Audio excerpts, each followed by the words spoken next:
안녕하세요. 오늘도 사연살롱을 찾아주셔서 감사합니다. 얼마 전 출산을 하고 한창 육아에 빠져 사는 30대 초보맘이에요. 저는 출산을 앞두고 이혼을 했어요. 그래서 현재 싱글맘으로 살고 있죠.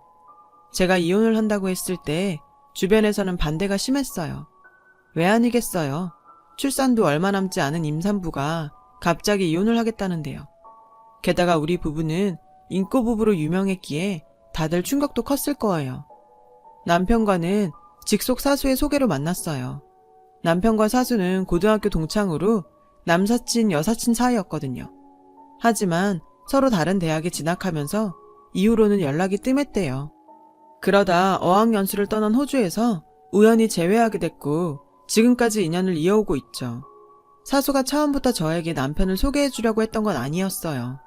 어쩌다 보니 술자리를 같이 하게 됐고 남편과 제가 알딸딸하게 취한 상태에서 서로에게 호감이 생긴 거죠. 그날은 2달간 밤낮없이 매달렸던 프로젝트가 엎어진 날이었어요. 사수는 제가 안쓰러웠는지 그동안 수고했다며 양주를 사주더군요. 난생 처음 독한 술을 마신 저는 순식간에 취해버렸고 사수가 화장실에 간 사이 그대로 잠들어 버렸어요. 이제 막 시작된 술자리인데다 비싼 술도 그대로 남아있어서 사수는 대타로 친구를 불렀어요. 그때 불려나온 사람이 바로 제 남편이었죠. 얼마나 잠들어 있었을까요? 눈을 떠보니 글쎄 제가 남자 정장 재킷을 덮고 있지 뭐예요. 정신이 좀 드세요. 에어컨 바람이 세서 감기 걸릴까봐 덮어드렸어요. 처음이었어요. 이렇게 상냥한 남자는. 솔직히 그간 제가 봐왔던 남자들과는 너무 달랐거든요. 특히 제 친오빠랑은요. 저보다 3살 위 오빠는 한때 가문의 영광으로 불릴 정도로 잘 나갔어요. 18살에 과기고를 조기 졸업하고 수재들만 들어간다는 카이스트에 턱하니 붙었죠. 그때까지만 해도 오빠의 빛나는 앞날을 의심하는 사람은 단 한 사람도 없었어요. 그런데 사람 일은 모르는 거더라고요. 군대에 다녀오고부터 머리가 이상해진 건지 성적이 바닥을 치더니 결국엔 낙제를 하곤 학교를 그만뒀지 뭐예요. 그때부터 오빠의 흑역사는 시작됐어요. 아빠는 오빠에 대한 모든 원조를 끊었고 대입 축하 선물로 사주셨던 스포츠카와 수제 명품 시계까지 모조리 압수했어요. 한동안은 엄마가 아빠 몰래 용돈을 주셨는데 그것마저 걸려서 얼마 뒤 완전히 돈줄이 끊기고 말았어요. 결국 오빠한테 남은 희망은 딱 한 사람, 저뿐이었죠. 평생 발밑에 두고 괴롭혀온 여동생한테 용돈을 받아 쓰려니 죽을 맛이었을 거예요. 그래도 어째요? 목구멍이 포도청인데. 그런 주제에 고마운 줄도 모르고 오빠는 틈만 나면 저를 괴롭혔어요. 30 넘은 나이에 창피한 줄도 모르고 손에 방귀를 모아선 제 입에 대질 않나. 툭하면 제 방에 들어와 치마가 짧다느니 가슴이 많이 파졌다느니 옷을 검열하질 않나. 바쁜 출근 시간에 방에 들어와 기껏 해놓은 화장을 휴지로 박박 지우곤 술집 나가냐고 성질을 내지 않나. 아휴, 아무튼 미운 짓만 골라서 해댔어요. 그뿐인 줄 아세요? 툭하면 말끝마다 지지배가 어디서? 란 소리를 달고 산다니까요. 암튼 오빠가 아니라 왼수예요, 왼수. 그런데 따지고 보면 오빠의 이런 말버릇은 아빠 탓이라고 해도 과언이 아닐 거예요. 가부장적인 아빠는 엄마와 저한테 늘 여자가 어디서? 라는 말을 입버릇처럼 달고 사시거든요. 자식은 아버지 등을 보고 자란다는데 오빠가 아빠 말투를 닮은 건 너무나도 당연한 일이죠. 그래서 저는 오빠와 너무도 다른 남편의 모습에 반했고 우리는 금세 썸을 타기 시작했어요. 그렇게 한 달쯤 지난 어느 날 우리는 사귀기로 하면서 그날 바로 사수한테 둘 사이를 얘기했어요. 그런데 사수는 말로는 축하한다고 하면서도 왠지 떨떠름한 표정이더라고요. 사석에서는 서로 언니 동생하며 지낼 정도로 친한 사이였기에 사수의 그런 반응에 솔직히 조금 실망했어요. 나중에 왜 그랬는지 이유를 듣고서는 이해가 갔지만요. 그렇게 1년 반 정도 연애를 한 우리는 농담 반 진담 반으로 데이트 비용을 아낄 겸 결혼을 하기로 했어요. 그리고 드디어 남친이 저희 부모님께 결혼 허락을 받으러 오는 날이었어요. 얼마 전 대학 동기들과 창업을 한 터라 매일같이 회사에서 야근을 한다던 오빠는 그날은 웬일인지 시간에 맞춰 집에 왔더라고요. 꼴에 오빠라고 신경이 쓰이긴 했던 모양이었죠. 부모님께서는 남친을 꽤 마음에 들어 하셨어요. 그리고 대망의 호구조사가 시작됐죠. 부모님은 살아계시는지, 직장은 어딘지, 형제는 몇 명인지 꼼꼼히도 물으셨어요. 그런데 그 와중에도 오빠는 눈길 한 번 안 주고 밥만 먹고 있지 뭐예요. 솔직히 서운하더라고요. 그래서 남친이 가고 오빠 방에 들어가 한 소리 했죠. 평소엔 그렇게 잔소리를 해대더니 왜 오늘은 꿀먹은 벙어리셔? 혹시 오빠보다 잘난 사람이라 쫀 거야? 가시를 바짝 세워가며 비아냥댔어요. 그런데도 오빠는 반응이 없었죠. 피곤하다며 나가라는 말뿐이었어요. 그때 방을 나갔어야 했는데 저는 끝내 하지 말아야 할 말들을 하고 말았어요. 나 결혼하면 그동안 오빠한테 주던 용돈 끊을까봐 겁나서 그러는 거야? 솔직히 말해봐. 그런 거지? 그지? 그러게 아빠한테 잘못했다고 빌고 아빠 회사에 들어가면 좀 좋아? 하여간 누굴 닮아 그놈의 똥꼬집은. 벤처한답시고 엄마 쌈짓돈까지 가져다 쓰는 모양인데 제발 정신 좀 차려. 사업은 아무나 하니? 30 넘어 동생한테 용돈 받아 쓰는 거 창피하지도 않냐고. 그 순간 오빠가 벌떡 일어났어요. 그리고는 제 쪽으로 걸어오더라고요. 저는 오빠가 한 대 치려는 줄 알고 겁에 질려 뒷걸음을 쳤죠. 그런데 책상 서랍에서 열쇠고리를 꺼내 제 휴대폰에 걸어주지 뭐예요. 황당해서 오빠를 멀뚱히 쳐다봤어요. 오빠가 돼서는 여동생 결혼하는데 아무것도 못해줘서 미안하다. 대신 이거 대박나면 그때 너한테 받은 거 10배, 100배로 갚아줄게. 그러고는 바로 침대로 가서는 벌러덩 들어 눕더라고요. 그런 오빠를 보니 괜히 울컥했어요. 지금껏 오빠한테 치여 산 게 억울해서 요 몇 년간 용돈 몇 푼 지어주며 엄청 생색을 냈었거든요. 조금 전까지도 오빠 가슴 후벼 파는 말만 골라서 했고요. 그런데 오빠는 저한테 오빠 노릇 제대로 못하는 거에 대해서 스스로 자책하고 있었던 모양이었어요. 내가 애냐? 이딴 걸 걸어주게? 그리고 잊었나 본데 오빠가 뭐 안 해줘도 나 결혼하는데 아무 지장 없거든? 그러니까 내 걱정하지 말고 오빠 일이나 걱정하셔. 저는 애써 아무렇지 않은 척 퉁명스럽게 내뱉고는 서둘러 오빠 방을 나왔어요. 더 있다가는 눈물이 날 것 같았거든요. 얼마 뒤 저는 시부모님을 찾아뵙고 인사를 드렸어요. 양가 부모님께 결혼 허락을 받은 우리는 본격적으로 결혼 준비를 시작했어요. 그리고 사수한테 청첩장을 드렸죠. 갑작스러운 결혼 발표에 사수는 많이 놀라더라고요. 정말 괜찮겠어? 혹시 나중에라도 자기 나 원망하는 거 아니지? 저는 그럴 일 없으니 걱정 말라고 했어요. 그런데도 사수는 여전히 뭔가 찜찜한 표정이었죠. 사수의 그런 반응이 내심 걸리긴 했지만 워낙 결혼 준비로 바빴던 시기라 솔직히 신경 쓸 여유가 없었어요. 결혼 준비를 하다 보면 한두 번은 다투기 마련이잖아요. 저희도 그랬어요. 사귈 때는 아무렇지 않았던 상대의 모습이 막상 결혼을 앞두고 보니 사소한 게 다 거슬리더라고요. 가장 눈에 걸렸던 부분은 바로 금전적인 면이었어요. 저희는 연애 기간 내내 데이트 통장을 따로 만들어서 비용을 똑같이 분담해왔거든요. 그때는 그게 편하기도 했고 헤어질 때 누가 더 썼네 덜 썼네 하지 않고 끝낼 수 있어서 그렇게 했어요. 물론 남친이 원해서 시작하긴 했지만 저도 꽤 만족하며 지켜왔고요. 그런데 결혼을 앞두고 데이트 통장에 남은 잔고를 정리하다 일이 터졌지 뭐예요. 100만 원이 조금 넘는 돈이 남았길래 그중 절반을 남친 통장으로 보냈어요. 그랬더니 남친이 계산이 잘못됐다며 17,500원을 더 보내라는 거예요. 솔직히 그깟 돈 더 줄 수 있어요. 그런데 헤어지는 것도 아니고 결혼할 마당에 그깟 만 얼마 덜 들어왔다고 이게 따질 일이냐고요. 그냥 넘어갈까 하다가 저도 짜증이 나서 뭐가 잘못된 거냐고 물었어요. 그랬더니 그동안 자기가 따로 사용한 데이트 비용을 정리한 수첩이 있는데 거기에 내역이 적혀 있으니 확인하래요. 톡으로 내역서를 보내줬길래 봤더니 완전 깜놀했다니까요. 남친이 평소 돈 계산이 확실한 줄은 알았지만 이 정도인지는 몰랐거든요. 정확히 말하자면 돈에 엄청 쪼잔하게 구는 타입이었던 거예요. 내역서에 적힌 내용을 보면 이래요. 카페에서 커피랑 조각 케이크를 먹을 때 남친이 먹은 것과 제가 먹은 것 사이에 몇백 원 차이가 날 수도 있잖아요. 남친은 그것조차 따박따박 기입을 해놨더라고요. 언제고 자신이 덜 쓴 만큼 남은 돈에서 챙겨가려고 했던 거죠. 이런 말하기 뭐하지만 그 순간 남친이 정말 쫌스럽게 느껴졌어요. 이런 남자랑 결혼해도 되는 걸까 싶었죠. 맨날 몇백 원 가지고 싸우게 되지는 않을까 걱정이 되더라고요.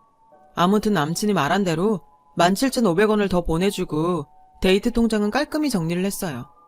그런데 그런 남친의 성격은 결혼 준비를 할 때도 다르지 않더라고요. 뭐? 집을 반반씩 해서 구하자고? 당연한 거 아니야? 같이 살 집인데 남자가 다 부담하는 건 불공평하잖아. 따지고 보면 틀린 말은 아니었어요. 그래서 그러자고 했죠. 부모님께 집과 살림살이, 그 밖에 예식장 비용과 청첩장도 똑같이 나눠서 비용을 지불하기로 했다고 말씀드렸어요.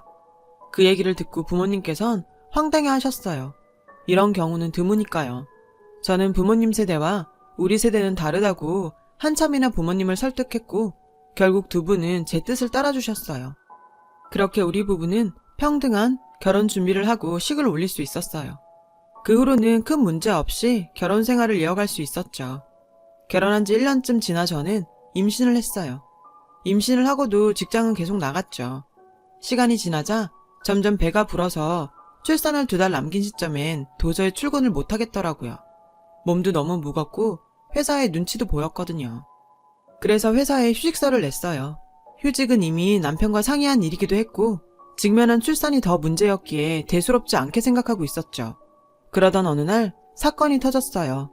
남편이 늦길래 먼저 저녁을 먹으려고 식탁에 상을 차리는데 마침 남편이 들어오더라고요.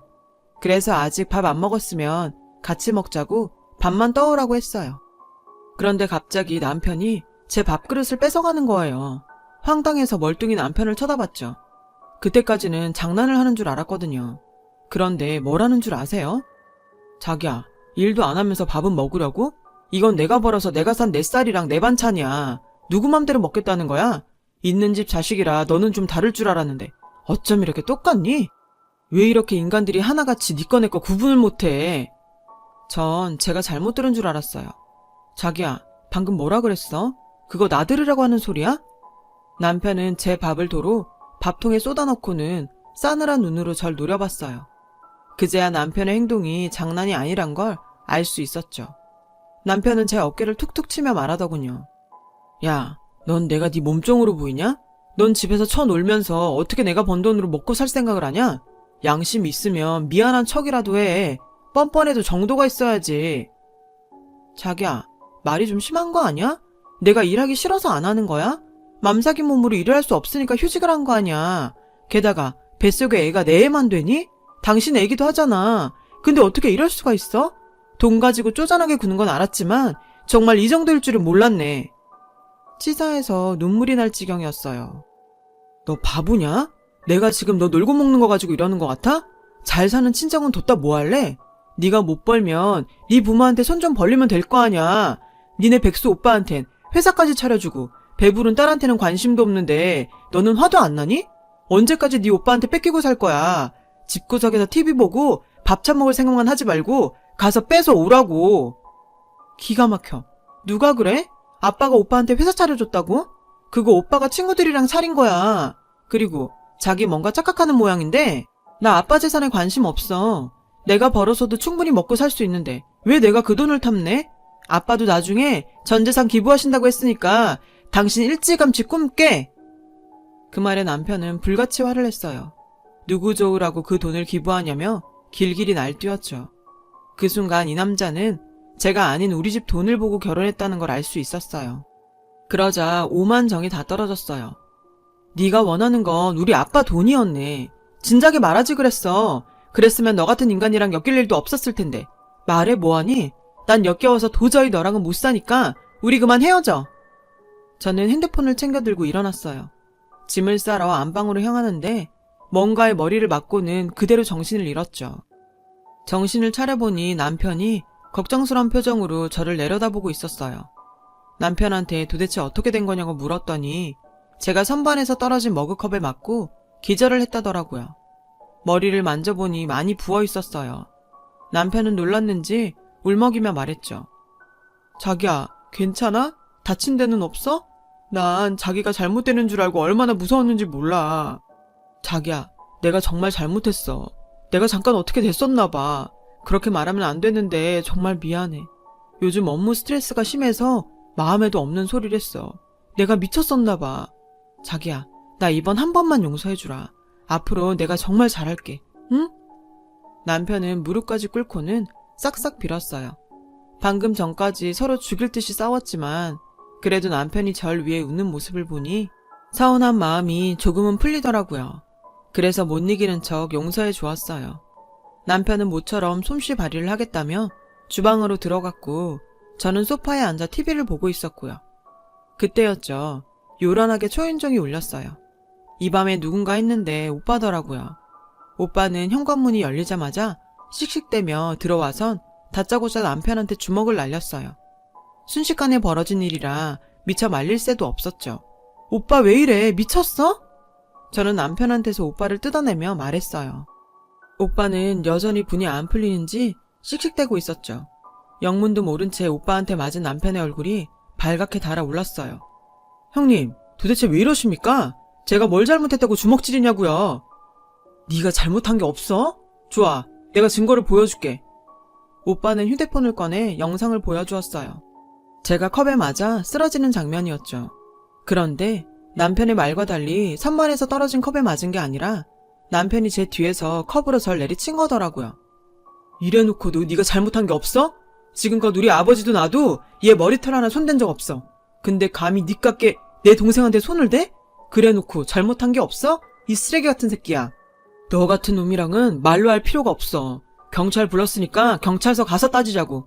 진영이 넌 일단 짐부터 싸. 이런 새끼한테 더 이상 너 못 맡겨. 그 순간 남편이 본색을 드러냈어요. 아이씨, 내가 뭘 그렇게 잘못했는데? 그러게, 누가 내 성질을 건드리래? 사위도 자식이라는데 한몫 떼줄 생각은 않고 전 재산을 기부를 해?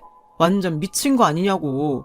남 줄 돈 있으면 살아보겠다고 애쓰는 나한테나 달란 말이야. 막말로 내가 얘 보고 결혼했겠어? 세상 물정 모르고 철딱선이 없는 애를. 난 잘못한 거 없어. 이건 전부 덜 떨어진 딸년 맡겨놓고 입 싹 닦은 니들 부모 책임이라고. 참다 못한 저는 남편의 뺨을 쳤어요. 도저히 가만히 있을 수가 없었거든요. 어디서 감히 우리 부모님들을 들먹여? 사지 멀쩡한 놈이 지가 노력해서 살 생각을 해야지. 어디서 거지근성이야? 각오해. 오늘 일은 절대 그냥 안 넘어가. 네 말대로 세상 물정 모르고 찰떡선이 없는 나한테 어디 한번 당해보라고. 저는 있는 힘을 다해 악다구니를 쓰고는 그대로 기절했어요. 정신을 차려보니 병원이었어요. 오빠가 제 침상을 지키고 있었죠. 저는 오빠를 통해 지난밤 사건의 전말을 들을 수 있었어요. 결혼 전에 오빠가 제 폰에 걸어준 핸드폰 고리는 오빠네 회사에서 개발 중인 안심캠이었어요. 그 캠을 통해 오빠는 남편이 절 폭행하는 상황을 알 수 있었고 바로 저희 집으로 달려왔던 거죠. 제가 쓰러진 뒤에도 미친놈처럼 발악을 하던 남편은 결국 경찰에 끌려갔어요. 캠에 저장된 남편의 폭행 장면을 증거로 저는 폭행상해로 고소할 수 있었어요. 변호사 얘기로는 만삭의 아내를 폭행한 거라서 상황에 따라서는 실형을 살 수도 있다고 하더라고요. 나중에 사수를 통해 안 사실이지만 남편은 데이트 폭력 상습범이더라고요. 호주 유학 시절 사수의 룸메이트와 사귈 때도 상습적으로 폭력을 휘둘러서 조사를 받은 적이 있었더라고요. 결국 그 일로 어학연수도 못 마친 채 도망치듯 한국으로 돌아온 거였고요. 전 여친과도 처음엔 사이가 좋았대요. 하지만 관계가 깊어질수록 남편은 금전적인 부분에 집착을 했고 툭하면 돈 문제로 다투다가 결국엔 폭력을 휘두르기 시작했다더라고요. 다음 날이면 선물을 내밀며 용서를 빌었고 그런 일이 반복되면 될수록 폭행의 강도는 세졌대요. 제가 남편과 사귄다고 했을 때 사수가 떨떠름했던 것도 바로 이 때문이었죠. 걱정스러운 마음에 언제 얘기를 해야 하나 틈을 보고 있었는데 시간이 지나도 별 문제가 없자 안심을 했었다더군요. 사수는 진작 얘기했더라면 이런 일은 없었을 거라며 미안해했어요. 얼마 전 저는 출산을 했어요. 3.2kg의 딸이었죠. 다행히 뱃속의 아이도 저도 별 탈 없이 순산할 수 있었어요. 오빠는 제 딸이 자기를 닮아 예쁘다며 조카 바보의 면모를 보이고 있죠. 남편과는 아직 소송 중이에요. 양육권과 친권은 문제없이 받아낼 수 있을 것 같아서 큰 걱정은 없지만 그래도 하루빨리 소송이 끝나서 남편으로부터 완전히 벗어나고 싶어요. 아직도 그날의 기억이 지워지지 않아서 여전히 악몽을 꾸거든요. 처음에 연애를 시작할 땐 죽고 못 살던 남자가 이렇게 지긋지긋해질 줄 누가 알았겠어요. 참, 이번 일로 오빠는 아빠한테 인정을 받아서 통 큰 투자도 받을 수 있었어요. 오빠는 투자를 받은 것보다 자신이 만든 제품으로 저를 구할 수 있어서 다행이라고 했어요. 늘 절 괴롭히기만 했던 오빠가 눈물이 범벅이 돼서 제 침상을 지키던 모습은 죽을 때까지 잊지 못할 것 같아요. 역시 피는 물보다 진하다고 우리 오빠 화이팅입니다. 긴 사연을 들어주셔서 감사드립니다. 여러분, 사연 댓글에 응원과 현명한 조언 부탁드려요. 좋아요와 구독은 저에게 큰 힘이 됩니다. 오늘도 좋은 일 가득하세요.